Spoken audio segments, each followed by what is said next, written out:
안녕하세요. 프로그래머 럭키세븐입니다. 자, 한동안 손을 놓고 있었습니다만 계속해서 그 미디 피아노 개선 작업을 해보도록 하겠습니다. 자, 기존 버전은 키보드를 누름에 따라서 소리도 나고, 심지어 컴퓨터에 여러 개의 키보드를 연결해서 서로 다른 레이어를 연주할 수 있는 기능까지 만들었지만, 정작 화면에 아무것도 보이는 것이 없기 때문에 답답하기도 하고 영 재미가 없는 그런 상태로 오랜 기간 방치가 되어 있었죠. 오늘은 그래서 화면에 건반도 좀 그리고 어떤 키가 눌러졌는지 표시도 함으로써 조금 더 완성된 모습의 미디 피아노 프로그램을 만들어 보도록 하겠습니다. 그래서 오늘 작업은 전에 드로잉 API를 소개해 드렸던 때와 같이 GDI 함수를 이용해 화면에 건반을 작도하고 표시하는 위주로 진행이 되겠습니다. 자, 먼저 소스 코드를 다시 열어보겠습니다. midi.cpp. 자, 프로그램을 살펴보다 보니까 제가 의도치 않게 실수한 부분이 하나 있더라고요. 그 부분부터 바로 잡고 가겠습니다. 자, 바로 이 부분입니다. 멀티 키보드를 지원하려고 이렇게 로우 인풋 최신 컴파일러를 사용 중이시라면 이 부분이 오히려 문제가 되었을 텐데, 제가 여태껏 구형 컴파일러만 사용해 온지라 인지를 못하고 있다가 컴파일러를 업그레이드 하고 나서야 이 부분이 문제가 있다는 것을 인지를 했습니다. 최신 컴파일러에서는 이 부분이 바이패스가 되겠죠. 자, 기존에 보시면 wm input이라는 매크로가 정의되어 있지 않을 때만 rowinput.h를 include 하게끔 코딩을 해놨는데, 최신 컴파일러에는 wm input이라는 매크로가 이미 정의가 되어 있을 것이므로 헤더 파일 include가 바이패스 되었을 것이고, 그 결과로 rowinput.inc를 include 하는 부분도 바이패스가 됩니다. 자, 이렇게 바이패스가 됐으면 최신 컴파일러라서 바이패스가 된 것인데, include를 안 했다고 경고 띄우고 프로그램을 종료시켜버리는 어이없는 결과가 나타났을 것입니다. 그래서 이 불필요한 부분을 먼저 없애겠습니다. 자, 그 전에 잠시 그냥 컴파일해서 쓰면 어떻게 되는지를 보겠습니다.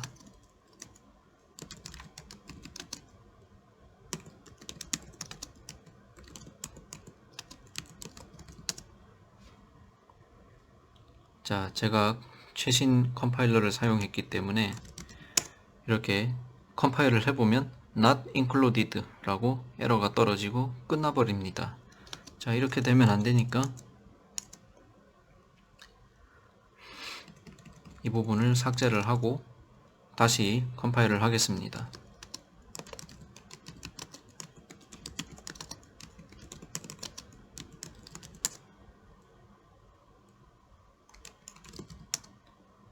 자, 이렇게 원래대로 작동을 하지요.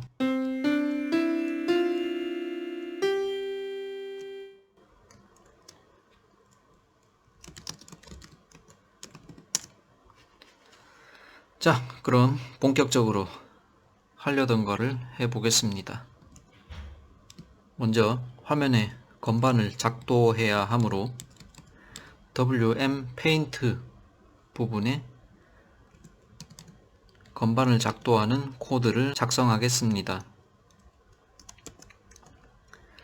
자, 한 가지 생각해야 될 것은 실제 피아노의 건반은 88개로 이루어져 있지만 미디에서 사용하는 노트 번호는 0번부터 127번까지 모두 128개의 건반을 가질 수가 있습니다. 그래서 128개의 건반을 그릴 건데, 한 옥타브는 하얀 건반이 7개, 검은 건반이 5개가 들어있죠. 모두 12개의 키가 들어있습니다. 그래서 10개의 옥타브에는 120개의 건반이 들어가겠고, 거기에 추가로 8개의 건반이 더 들어가면 되므로 계산을 해보면 하얀 건반 기준으로 74개를 그리면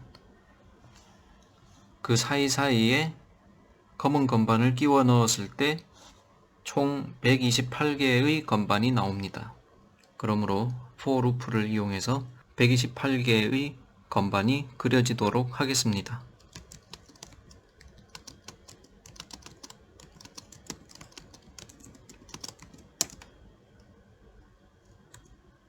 하얀 건반을 먼저 사각형으로 그려보겠습니다.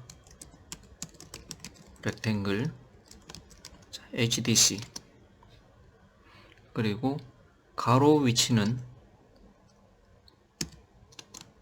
i의 10배.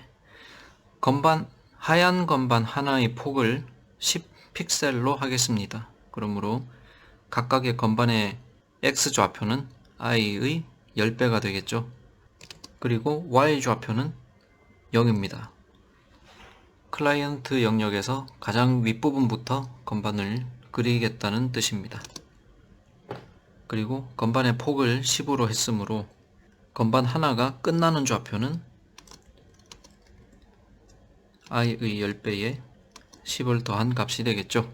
그러나 가만히 생각해보면 여기에 연이어서 옆에 건반을 그리게 되면 건반과 건반의 외곽선이 각각 한 픽셀씩을 차지하게 됨으로 인해 보기 싫게 두꺼운 선이 생겨 보일 것입니다. 그러므로 그릴 때는 일부러 한 픽셀 초과해서 그리도록 하겠습니다.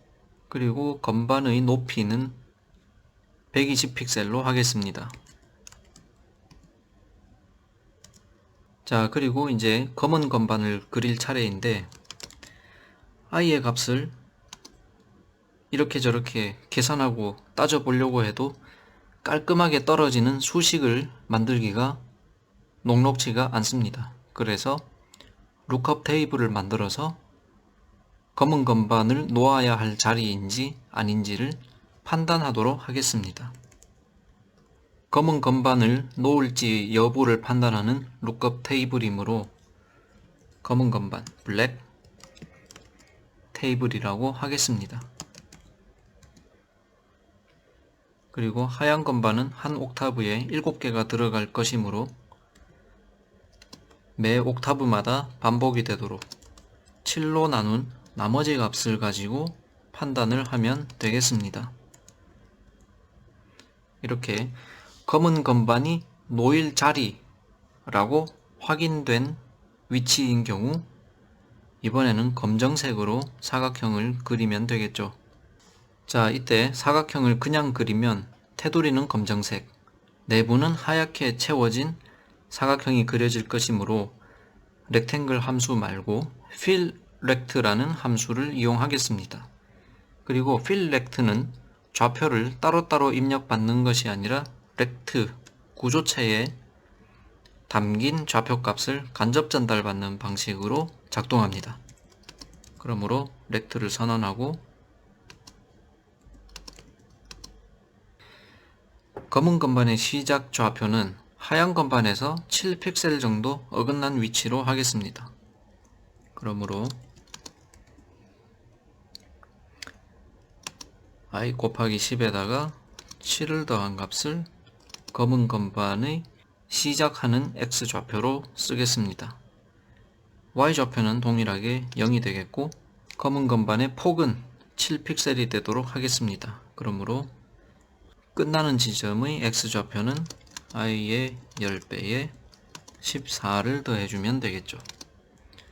그리고 검은 건반의 높이 혹은 길이는 70픽셀로 하겠습니다.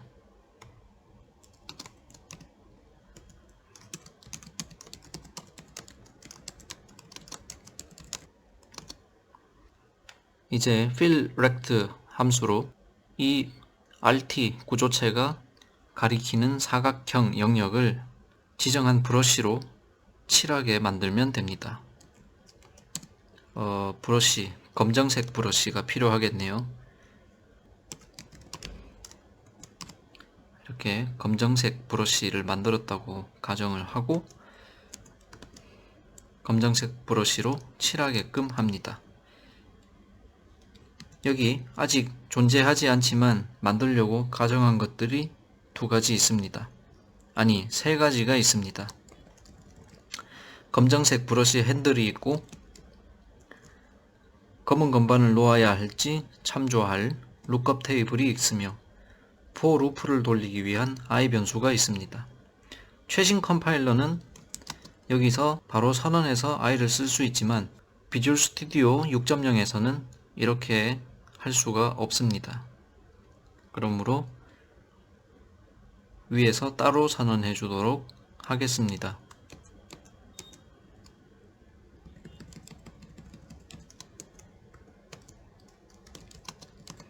루프 변수 i 그리고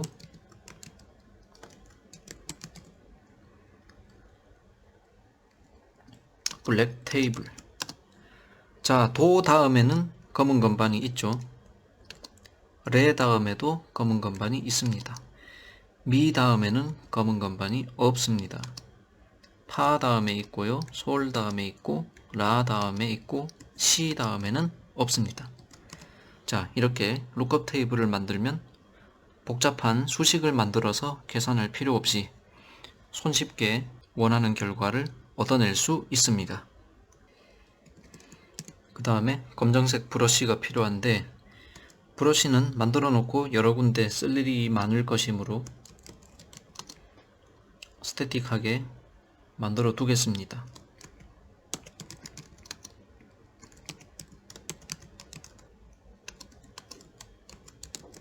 Create Solid Brush. 색상은 검정색이니까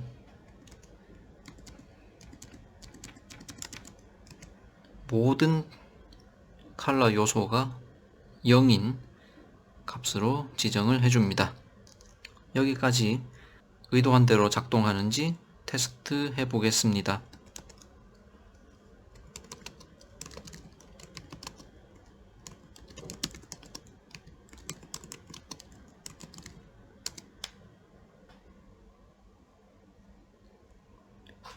오타가 났네요. 5가 빠졌습니다. 자, 편집을 조금 했는데 이상한 에러가 났죠. 여기 이러이러한 함수들을 링크해야 하는데 찾을 수가 없다는 그런 에러가 났습니다. 자, 그래서 이제 컴파일도 gcc 대신에 g뿔뿔로 하겠습니다.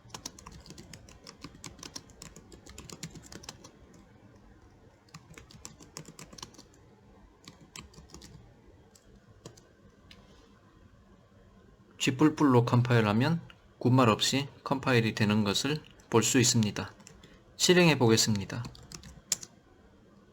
자, 화면에 건반이 그려진 것을 볼 수 있습니다. 그런데 몇 가지 문제가 있습니다. 분명히 검은색 건반을 7픽셀로 그리라고 했지만 그리는 순서가 흰 건반, 검은 건반, 흰 건반, 검은 건반, 흰 건반 이런 순서이다 보니 7픽셀로 그렸던 검은 건반이 그 다음 그려지는 흰 건반에 의해 더 씌워짐으로 인해서 절반이 지워져 버렸습니다. 이 문제를 해결해야 하고 맨 끝에 미완성인 채로 흰 건반이 덜 그려지고 남았습니다. 이 부분도 해결해야 합니다. 다시 소스 코드를 열겠습니다.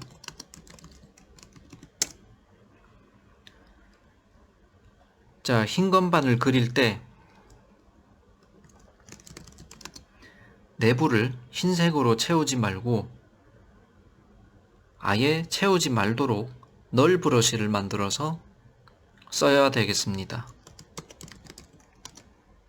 널 브러쉬는 윈도우즈 OS에 스톡 오브젝트로 이미 존재하기 때문에 생성할 필요 없이 가져다 쓰면 됩니다.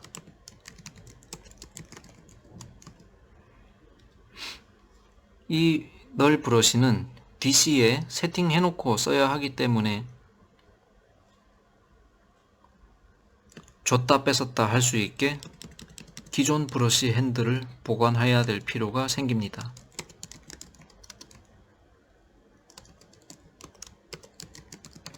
그래서 기존 브러쉬를 보관할 변수도 선언합니다.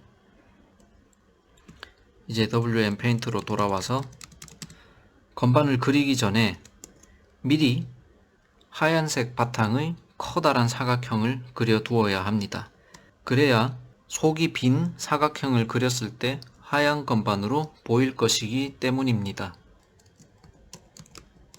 렉탱글 HDC에다가 0,0에서부터 한 가지, 이 포루프에서는 74개의 건반을 그렸더니 맨 마지막에 검은 건반 다음에 미완성인 공간이 남았죠. 그래서 75개의 건반이 그려진 것처럼 보이게 사각형의 크기는 750픽셀을 가로로 잡습니다. 그리고 세로는 120픽셀이었죠.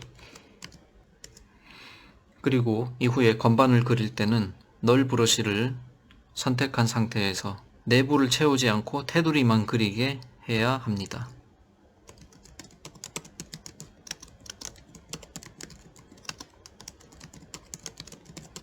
그래서 디바이스 컨텍스트에 널 브러쉬를 선택해주고 기존 브러쉬를 받아서 보관합니다.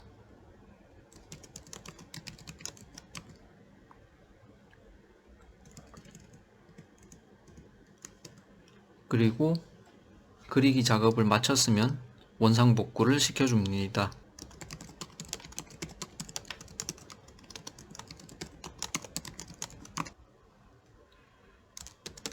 다시 컴파일 해보겠습니다.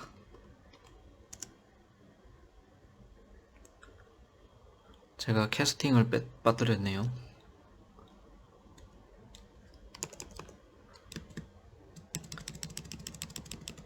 스톡 오브젝트의 종류는 여러 가지가 있기 때문에 리턴형을 H 브러쉬로 캐스팅 해 주어야 합니다.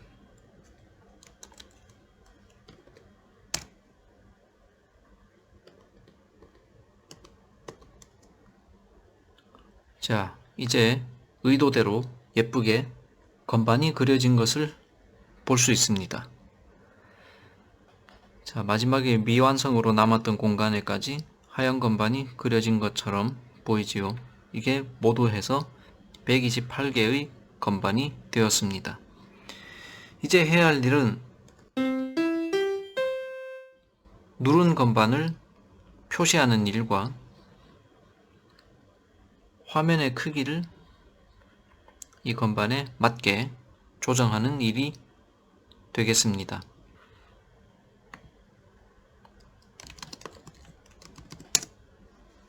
먼저 화면 크기부터 조정을 해 보겠습니다.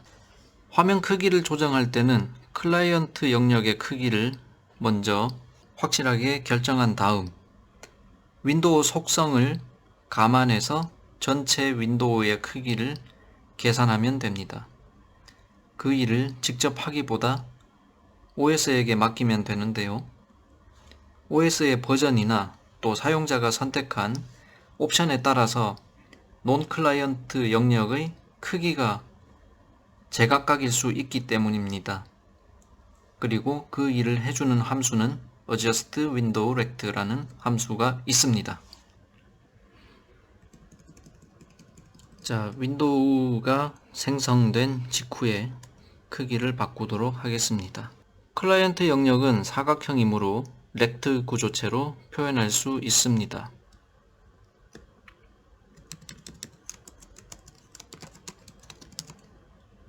그래서 렉트 구조체를 선언을 하고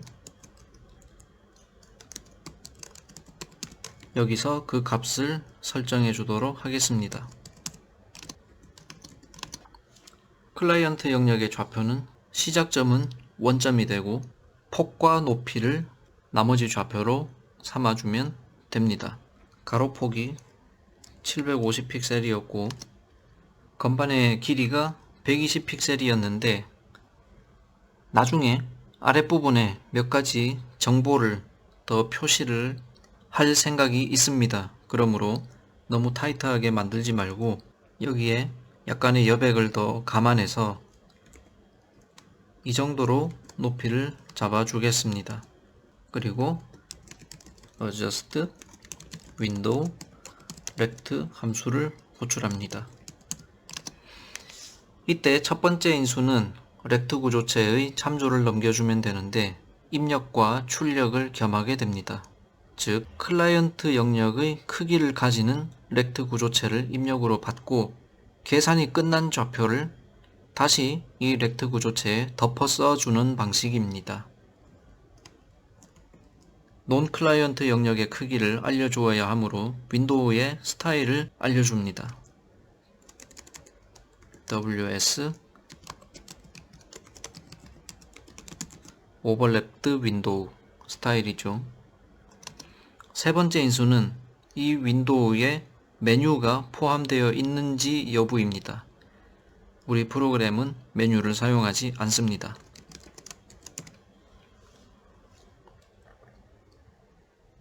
자, 이렇게 계산이 끝난 좌표로 윈도우를 이동시켜주면 크기 조정이 완료가 되겠죠.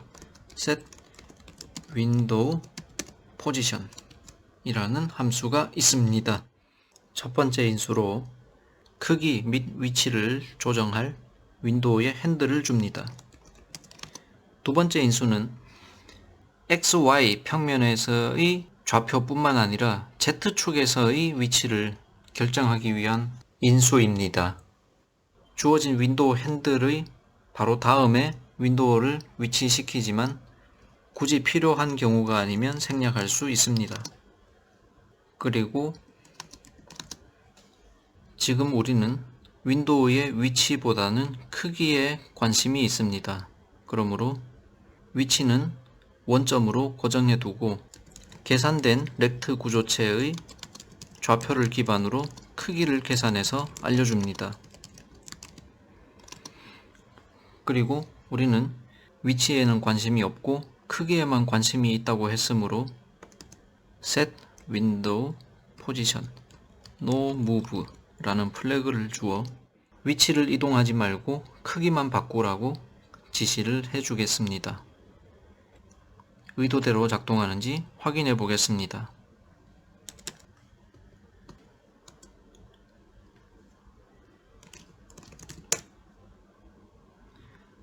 예, 의도대로 건반 크기에 딱 맞게 가로폭이 조정이 되었고 세로폭은 건반 크기보다 약간 여유를 갖는 이런 윈도우가 만들어졌습니다. 이제 눌린 건반을 표시하는 일만 하면 되겠군요.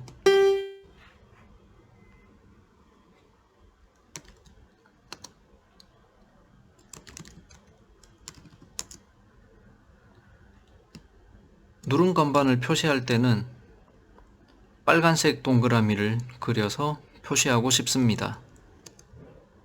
그래서 빨간색 브러쉬를 만들겠습니다.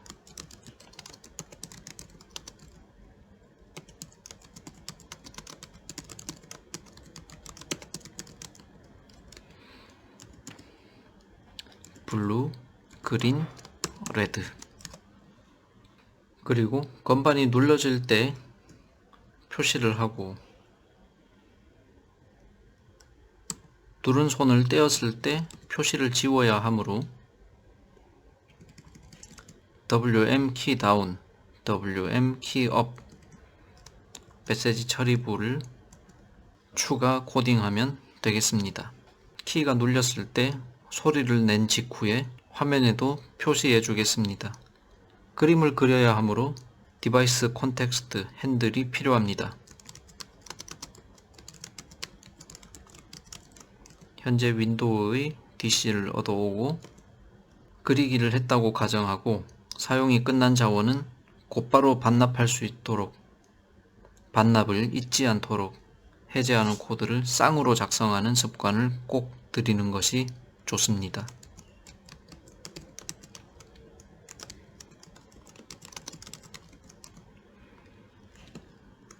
그리고 이 getDC와 releaseDC 사이에 필요한 코딩을 하겠습니다. 여기서 빨간색 동그라미를 그리기로 했으므로 브러쉬를 설정해 주어야 합니다.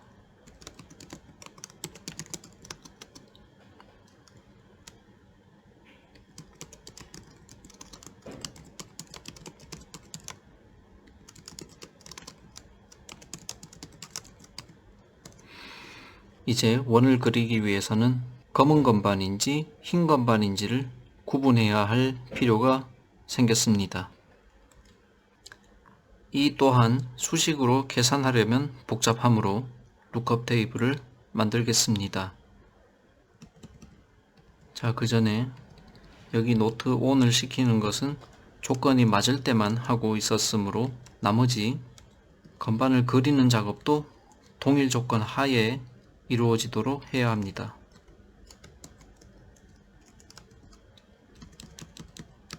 그리고 마침 if 블럭으로 인해 스택 프레임이 생겼으므로 이 안에서 룩업 테이블을 만들 수 있겠습니다. 이번에는 흰 건반인지를 참조하는 테이블이므로 white 테이블이라고 하겠습니다. 자, 도는 흰 건반이죠. D는 검은 건반, 리, 미, 파, 흰 건반, 피, 검은 건반, 솔, 흰 건반, 셀, 검은 건반, 라, 흰 건반, 리, 검은 건반, 시, 흰 건반.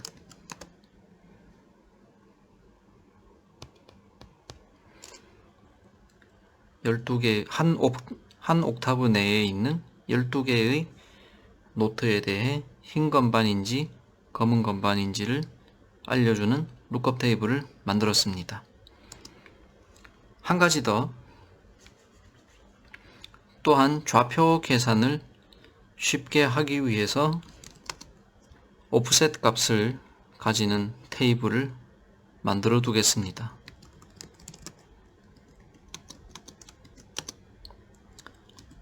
자, 도부터 출발하니까 도는 오프셋이 0입니다. D, 검은 건반은 흰 건반보다 7픽셀 어긋나 있었죠. 레, 리, 미, 파, 피, 솔, 셀, 라, 리, 시.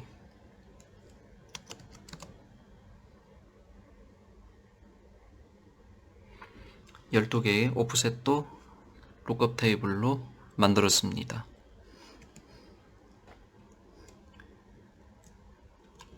이제 이 노트 값을 계속 활용할 것이므로 변수로 추출해서 쓰도록 하겠습니다.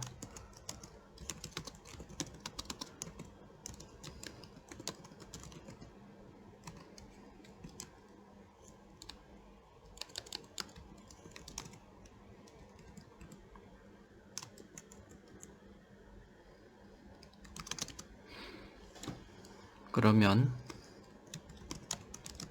화이트 테이블을 보고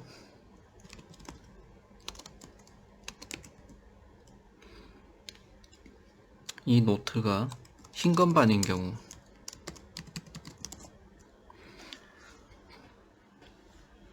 눌린 건반을 표시를 하겠습니다.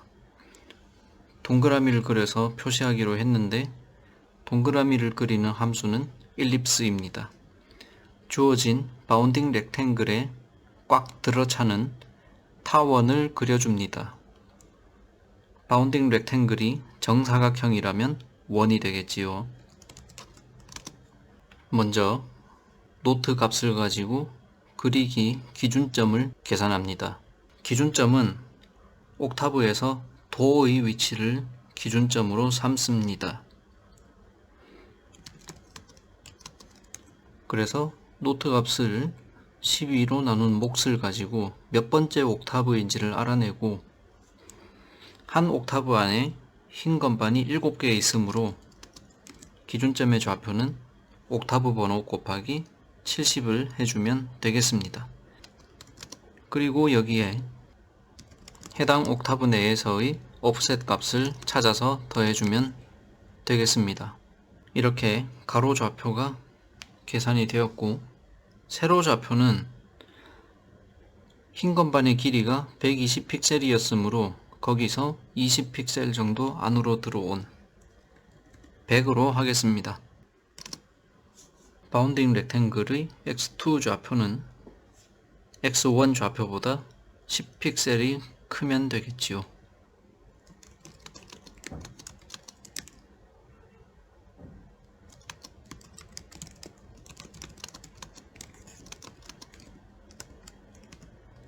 그리고 Y2 좌표는 110이 됩니다.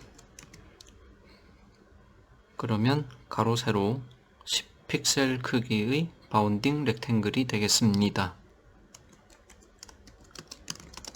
이제 검은 건반일 때는 가로 좌표 계산하는 방법은 똑같고,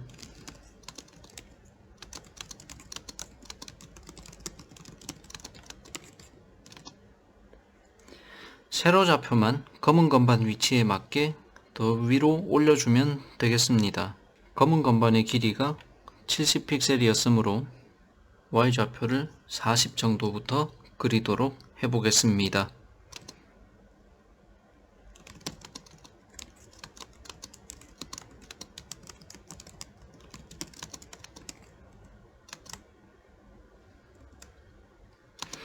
그리고 검은 건반의 폭은 7픽셀이었죠. 바운딩 렉탱글의 크기도 7픽셀로 결정합니다.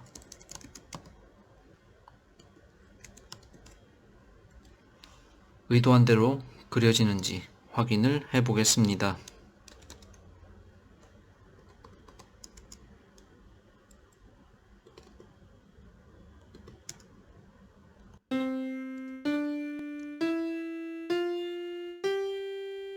아직 건반에서 손을 떼었을 때 표시를 지우는 부분은 구현하지 않았으므로 잔상이 남습니다만 누른 건반이 표시가 되는 것을 알 수 있습니다. 검은 건반도 눌러보지요.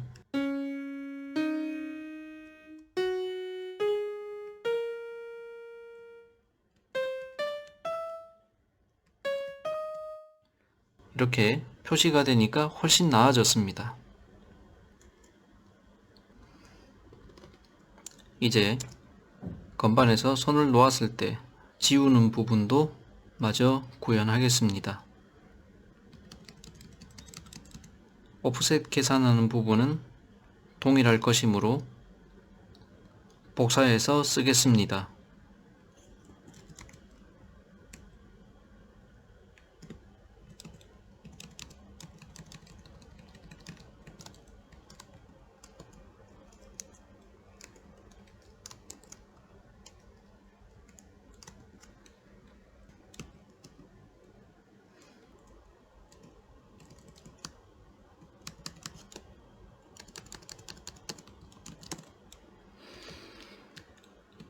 표시를 지우는 것은 다르게 생각하면 건반과 같은 색으로 겹쳐서 다시 그리는 것과 동일한 행위로 볼 수 있습니다. 그러므로 이 코드도 복사해서 쓸 수 있겠습니다.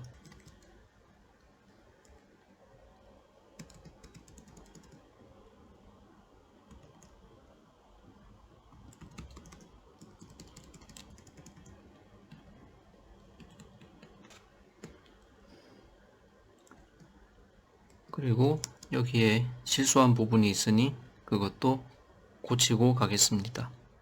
DC를 반환하기 전에 상태를 원상복구하는 것을 잊었습니다.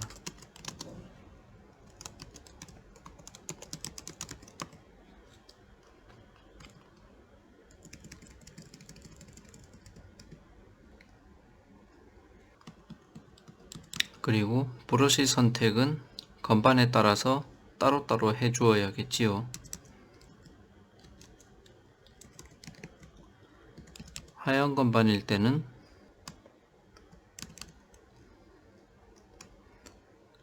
하얀색 브러쉬를,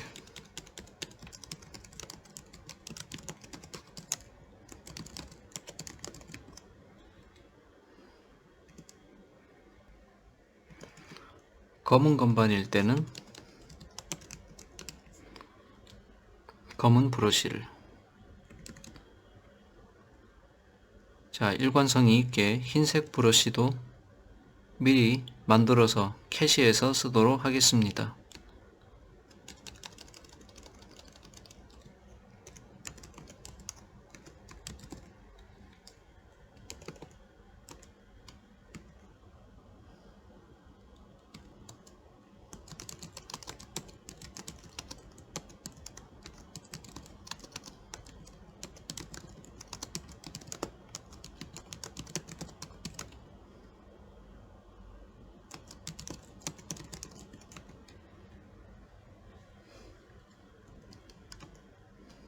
필요한 것이 한 가지가 더 있습니다. 그려지는 동그라미의 테두리가 검정색인 것이 문제가 됩니다. 검은 건반 위에 덧 그릴 때는 문제가 되지 않지만 하얀 건반 위에 덧 그릴 때 문제가 되므로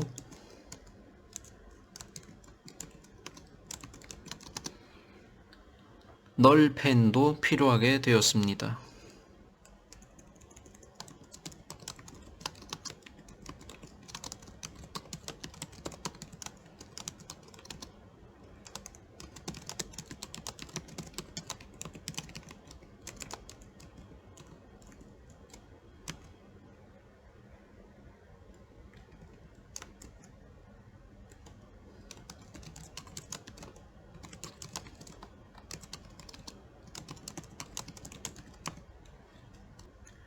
의도한 대로 손을 뗀 건반에 표시가 지워지는지 확인하겠습니다.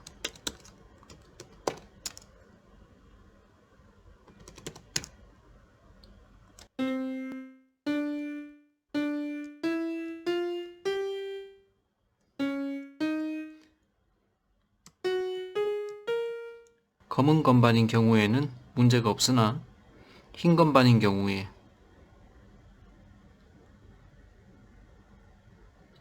오른쪽과 아래쪽에 잔상이 남는 것이 보입니다. 그러므로 지울 때는 한 픽셀씩 더 크게 그려서 지우도록 해야 하겠습니다.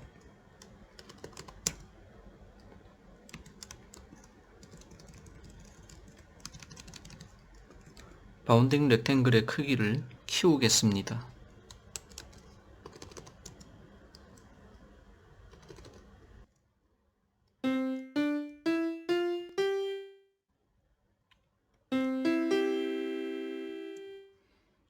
드디어 의도한 대로 표시가 되는 것을 알 수 있습니다. 이제 남은 문제는 화면에 그려지는 표시는 키보드에서 제가 누른 물리적 키에 해당하는 위치가 표시된다는 점입니다. 이전 버전에서 연주의 편리를 위해서 키보드에서 누르는 글쇠에 대응하는 노트를 오프셋이나 조를 조정할 수 있는 기능을 넣어두었습니다. 그러므로 오프셋 조정을 하지 않은 경우에는 누르는 글쇠와 건반에 나타나는 표시와 발생하는 소리, 이 세 가지가 모두 일치하지만 오프셋을 틀게 되면 불일치가 발생하게 됩니다.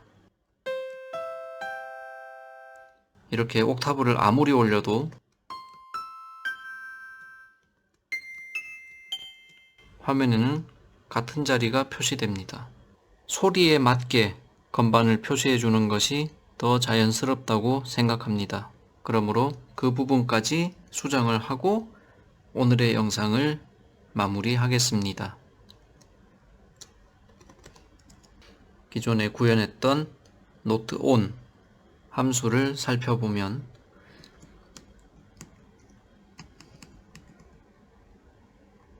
전달받은 노트에 오프셋 값을 더한 후에 연주하는 것을 볼 수 있습니다.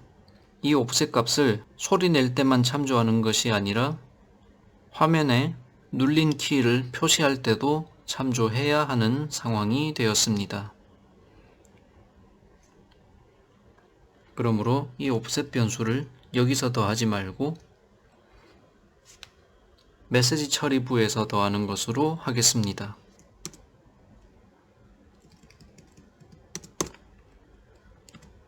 오프셋 값을 여기서 더하지 않으므로 입력받은 파라미터 범위 점검하는 것도 훨씬 간소화될 것 같습니다.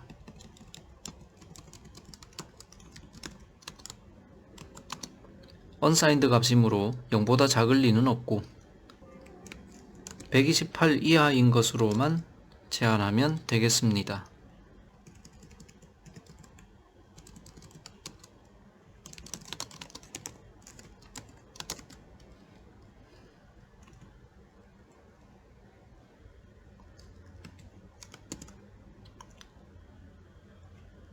이제 메시지 처리부에서 이 오프셋 값을 더해줍니다.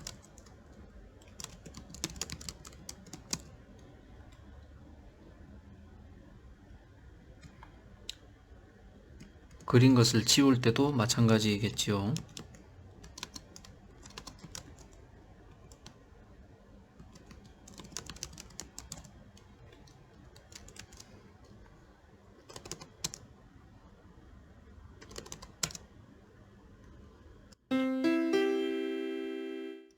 한 키 올려보겠습니다.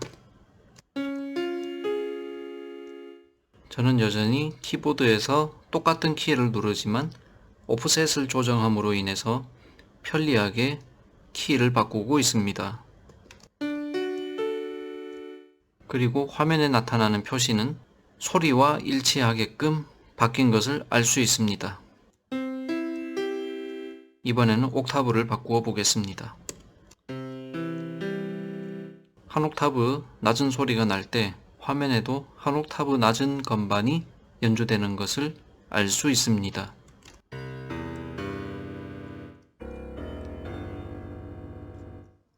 자, 이렇게 이번 영상에서는 기존 프로그램에 화면 표시가 없던 답답한 부분을 개선하여 화면에 실제 피아노 건반과 또 현재 연주 중인 건반이 어떤 것인지를 표시할 수 있게끔 개선하는 것을 진행하였습니다. 자, 여기까지 시청해 주셔서 감사합니다. 다음에는 여기 남겨둔 여백에 현재 오프셋 값이 어떻게 되는지, 즉 어떤 옥타브에 어떤 트랜스포즈 값을 가지고 연주 중인지 등의 정보를 표시하는 것과 또 연주 중에 자유롭게 악기 음색을 변경할 수 있도록 기능을 개선해 보도록 하겠습니다. 그럼 다음 강좌에서 인사드리겠습니다. 감사합니다.